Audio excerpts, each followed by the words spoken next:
So this is premiering content because it's like hot off the press. Most of the features we are showing is not yet there. So I'll be explaining it, what you can expect. And it's also premiering content because I'm here with my fellow MVP colleagues, with Kuldeep and Joe, which is like the first time that we all three share the same stage. So it's very nice. Yeah, so just be careful if any cars hit the room or something. Will be... Yeah, awesome. And there's a twist with the session. So you're going to decide who is presenting the best feature today. So at the end there will be a QR code and you can basically build a ranking of like the best feature, and I would as well include the fact that Joe is natural English speaker. Yes. And we're not. So just keep this in mind, there will be a QR code at the end. And as already mentioned, these are my fellow colleagues, and as we're sharing the stage for the very first time, I still need someone else here in this audience to help us out. I think I spot someone.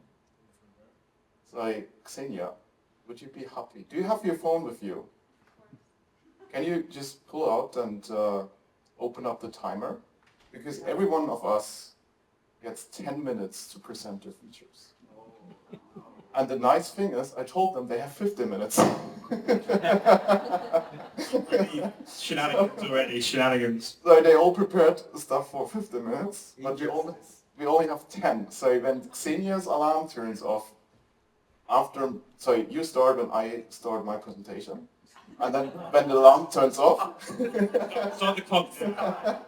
when the alarm turns off, I need to hands up, and the next one comes in, and then you need to restart the timer, and then so on and so on.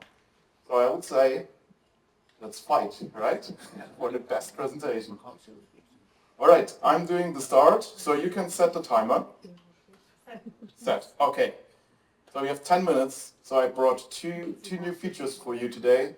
There is some new Copilot capabilities in field service which I want to show you, because as well field service is very popular Dynamics application, and as well works very well together with project operations, and actually they have new features in the scheduling board. So we discovered that.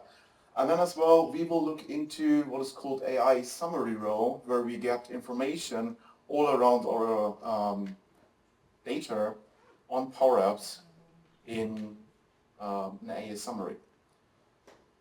And of course, I did a demo because I'm a good guy. I not rely on slides. No, Can we dock 5 points? no, I need to fight. There we go. So, let me go in full screen that you can see. How are we doing on time, Xenia? 6 minutes gone. All right. So we have work orders in field service, right? So who's using field service today? There are some hands, all right? So field service is basically there to manage the workers in the field. That's what I call field service. And with work orders, we determine what they need to do, right? And so for example, we get some repair order, or maybe there's some power failure with some of them. And they do have different priorities, right? So from low to normal, high, and red alert is basically everything is burning, everything is gone. And we need to schedule these work orders through our workforce to make sure that everyone is assigned to the best task, because the people also need to travel there. They need to go there in their car or by train, by plane, and we need to set this up. So, and for that, usually we go into the schedule board, and it's loading time deducted from the time. Yes. Oh, so we go into the schedule board.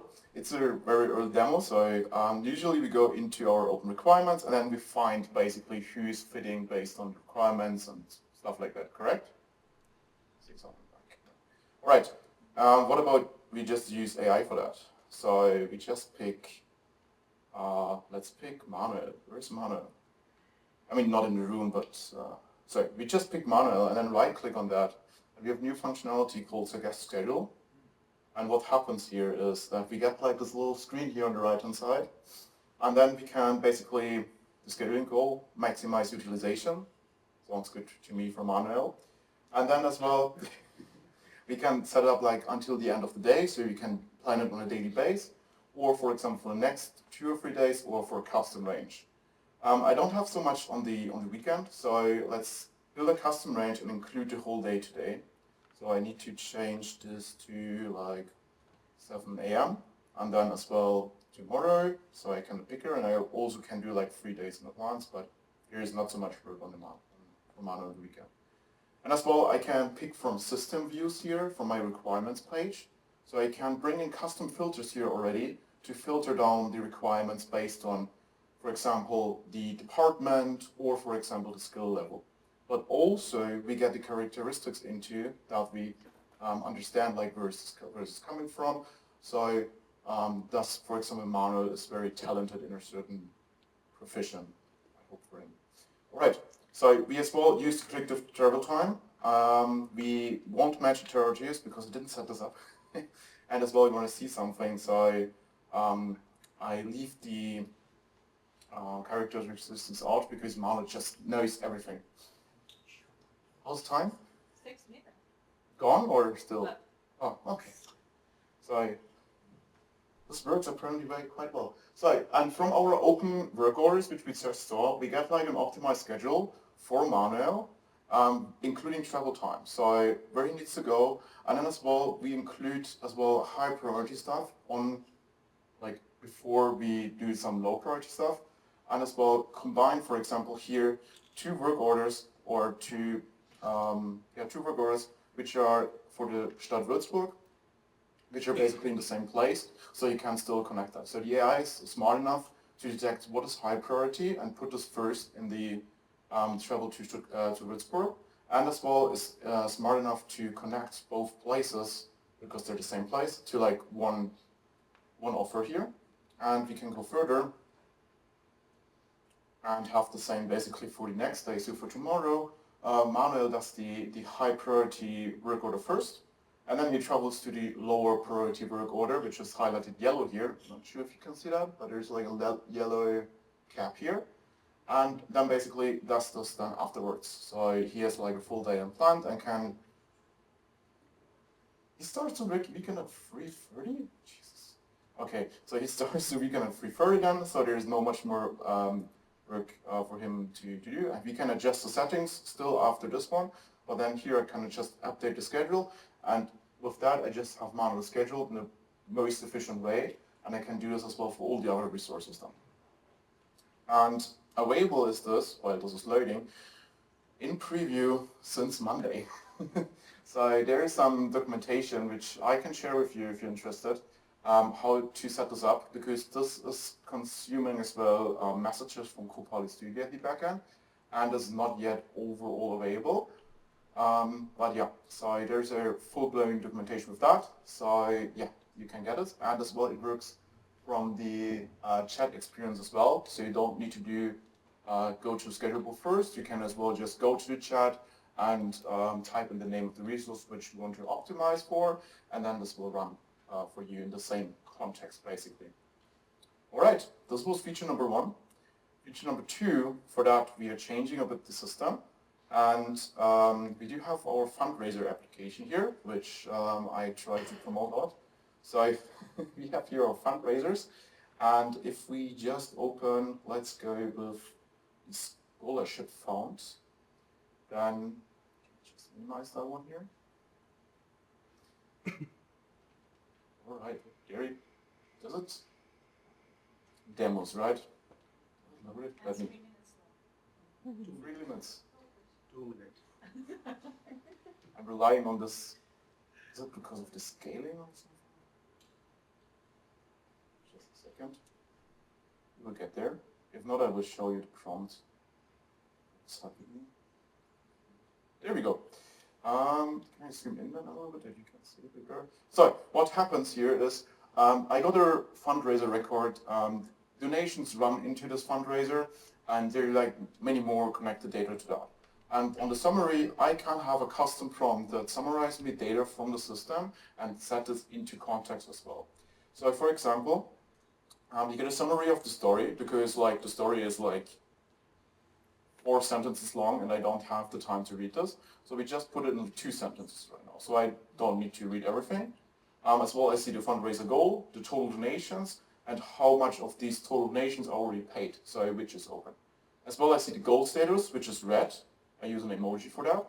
And as well, I have a prediction if the fundraiser will reach that, will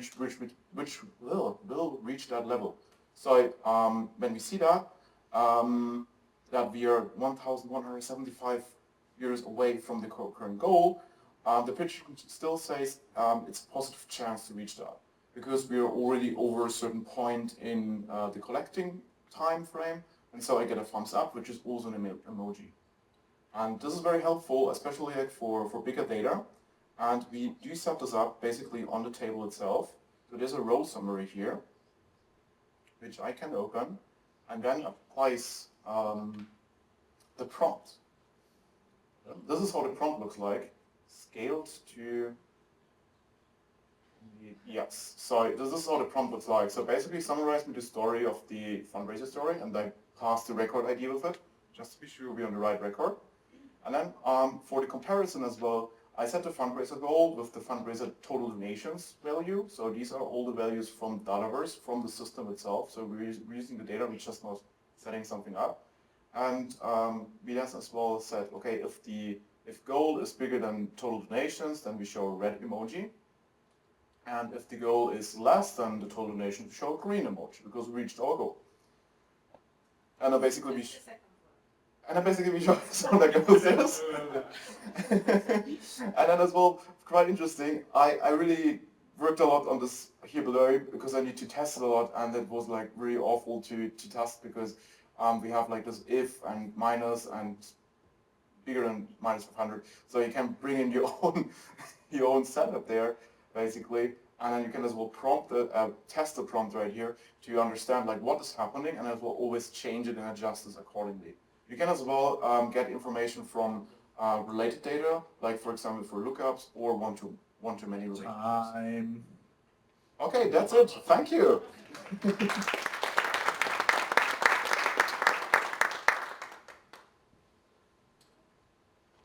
So I think we are continuing with this. Thank you, Sebastian. So, 2 reasons. I'm gonna be keeping it simple. Someone said keep it simple, Sid. And secondly, you've seen Sebastian. I'm not ending up fighting with him because I'll definitely lose. All right. So yeah, what I'm gonna be doing today is in 10 minutes. I have 4 features. I'm not gonna be presenting. I'm gonna be talking about it that are coming up in 2025 release wave 1. So let's start. So first one is we have on the estimate phase or the quotation phase, which we call as use of what if analysis. Second one is we're going to be talking about support for WBS and project templates. Third, I'm going to be talking about customizing the task views. And fourth is importing from the MPP files. Okay, I see some exciting reactions there. It's really asked, and a lot of these features, whenever I go for customer presentations, they keep on asking me some of things like, let's talk about this one. This one is most task. So, when you see this,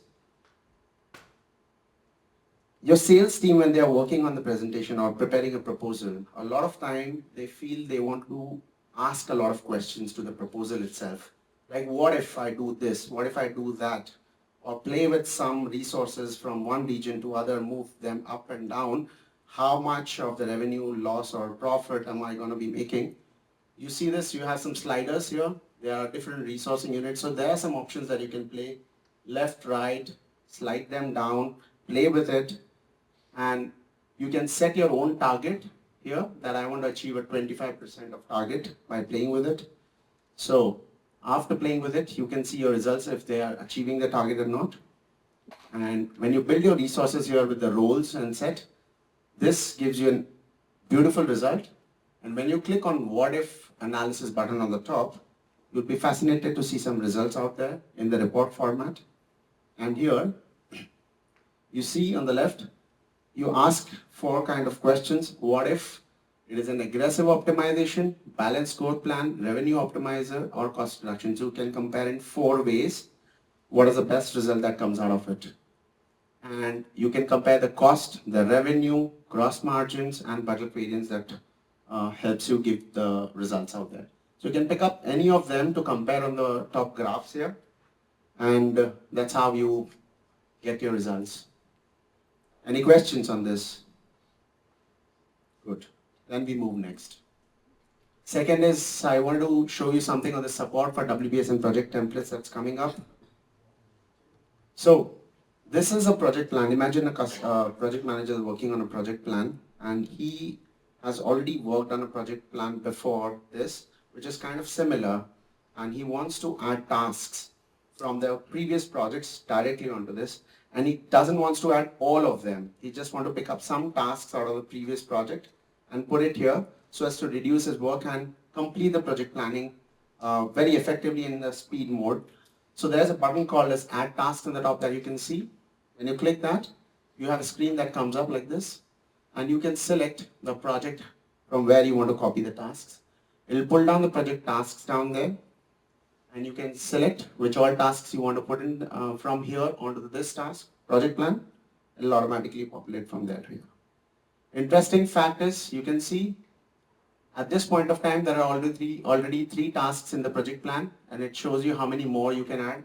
Since the limit is going to be exceeding to 3,000, so you already know how many number of tasks that you can add from there. So this is one good feature that is coming up. Any questions on this? Great. Pretty simple, right? So no questions. All right. This is also one exciting feature. I have no slides at this point of time to show this because this is directly coming from an MPP file. I think most of you know what is an MPP file, MS Project. So it's also one of the popular tools where project managers feel comfortable working on because it's on the desktop side. But what happens when you work on it and you want to import all of that into your system?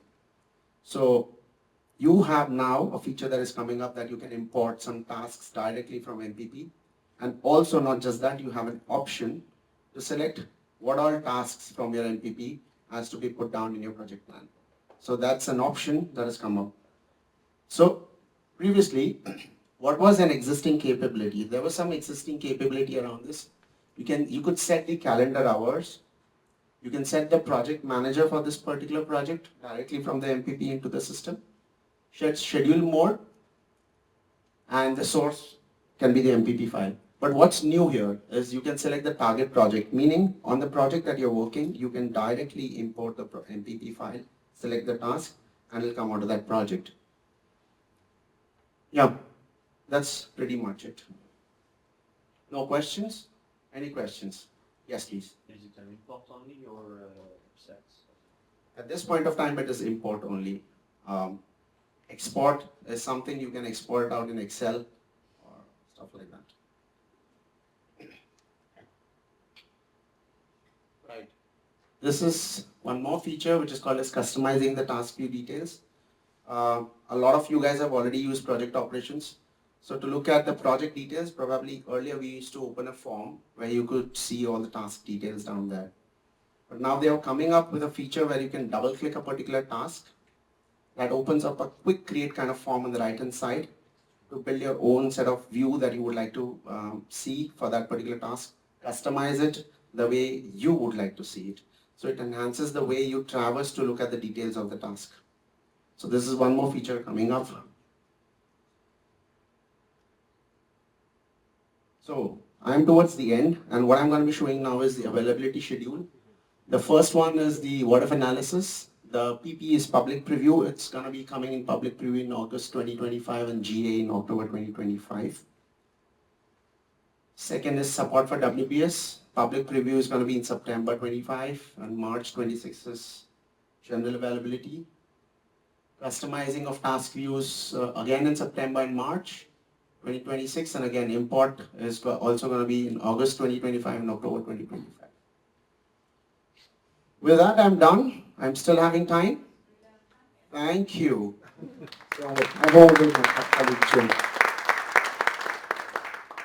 Thank you so much. So, I'm going to take a bit of a Power Platform spin on things, because I quite like Power Platform. Maybe some of you do as well. So the first thing, a new Power Platform Admin Center. So this one's quite important because whether you like it or not, from this month onwards, it's going to be the default experience moving forward. So the idea here is that we can try and enhance the experience, make it easier to get to where you need to be in there, as well as also starting to surface out some new and interesting things from a monitoring standpoint. So if you're using things like managed environments at the moment, if you're wanting to better understand things like license consumption, how the tenants are looking, then all of this will be available in the admin center. This is where all of the investments will be going moving forward. So I do actually have a demo for this. So let's see if I can get it working on here. No, one. Desktop 3? No, it's 2. I hate Macs. Actually, I don't, but I've not used them for a while. Okay, so here we are in the normal admin center, as we can see down here. When you go into there, you'll see, and you'll also be prompted now, there's a little radio button up here. Toggle that and you get an error. Okay, that's a good start. Let's just refresh. Okay, there we go. So we can see it has a general same sort of look and feel. We can still access, for example, our message center alerts and all that sort of good stuff down there. We can see we now have things surfaced out like actions. This was previously kind of hidden away behind the security score. So this is mainly giving you some recommendations around what you can try and do to improve the posture, security posture of your environment. So in this case, there's a recommendation down here that I've got around 64 apps that haven't been used in the last 60 days.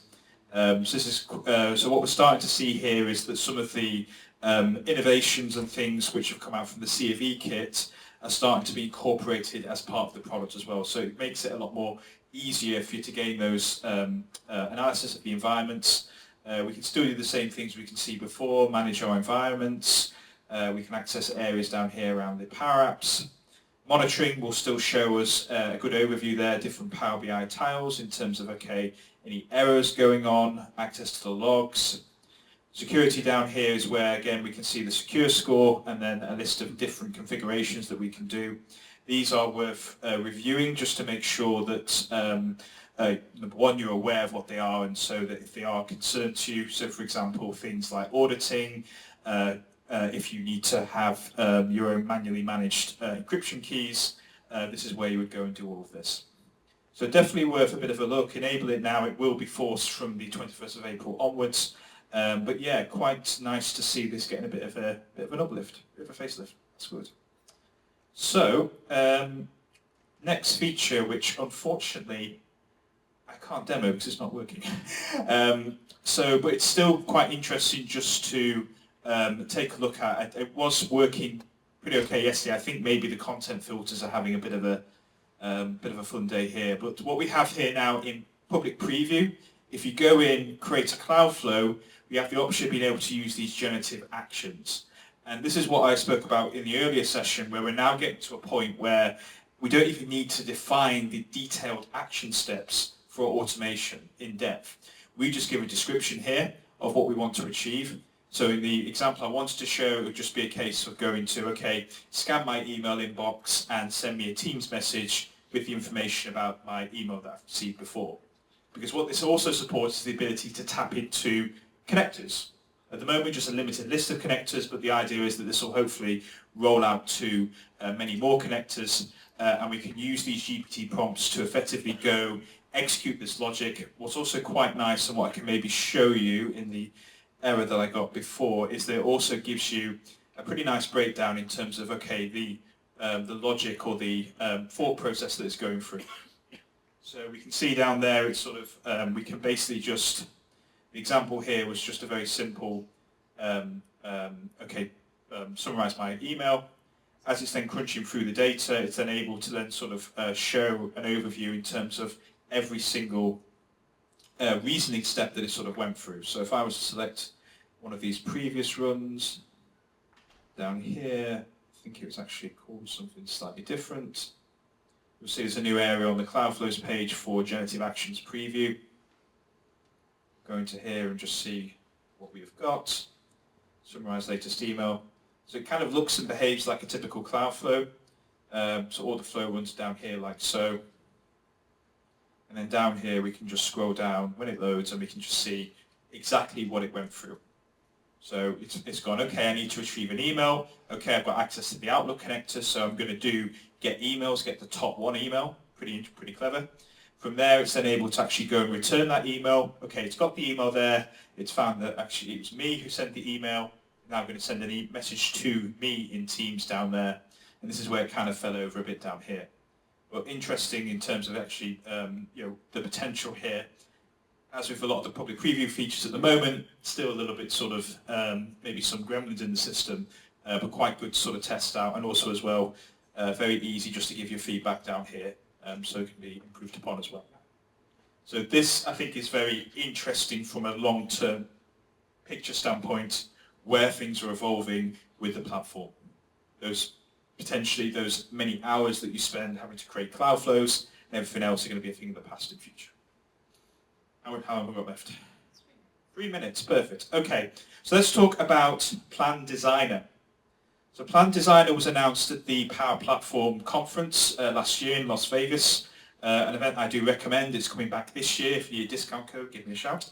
So Plan Designer is really designed to allow us to create an entire solution just from a simple prompt. So what this can do is create not only your underlying data model, but also as well any apps and automations. The plan is to eventually also expand this out to include things like agents and also Power Pages as well.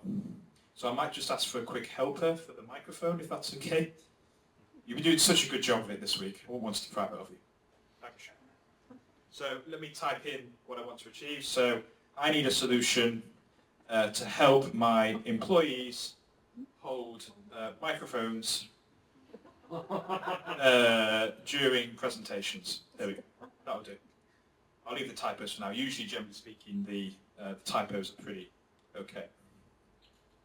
So it's going to take a few minutes to think. You'll see now that it's bubbled up some different agents in the background. An agent that's going to be analysing the different requirements. So we can see, yep, it's done a good job there in terms of summarising most of those. The different personas for our solution. All of these can be freely tweaked if they're maybe not quite what we sort of expect.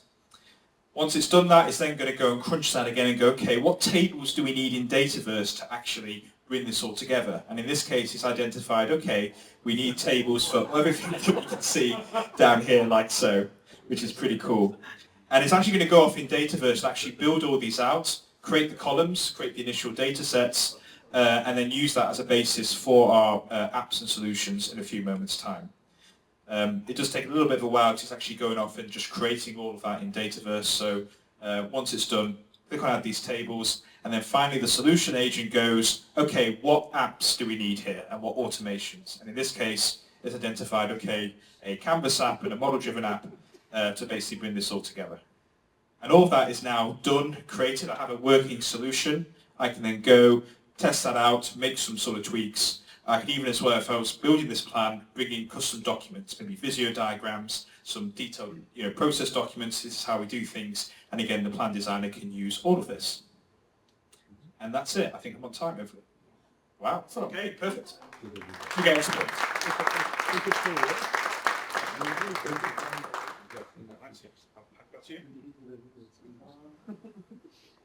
All right, thank you. And now,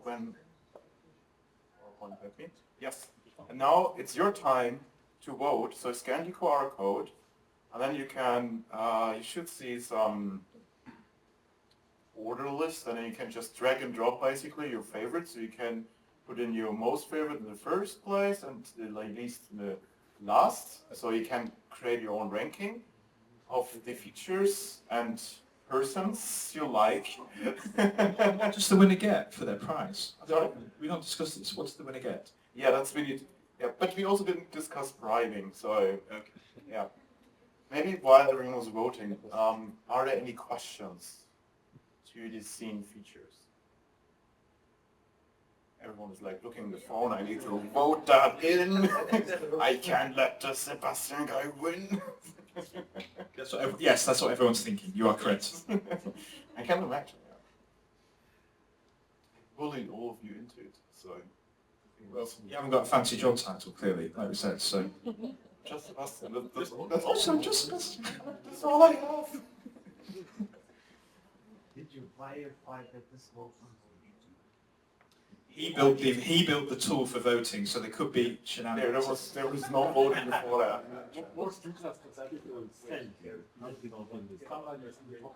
Yeah, Exactly. it's randomized actually, so there is no preset of that. You can't trust it. Yes. Oh, nice. You hear it from Rupert herself. Do not trust this man.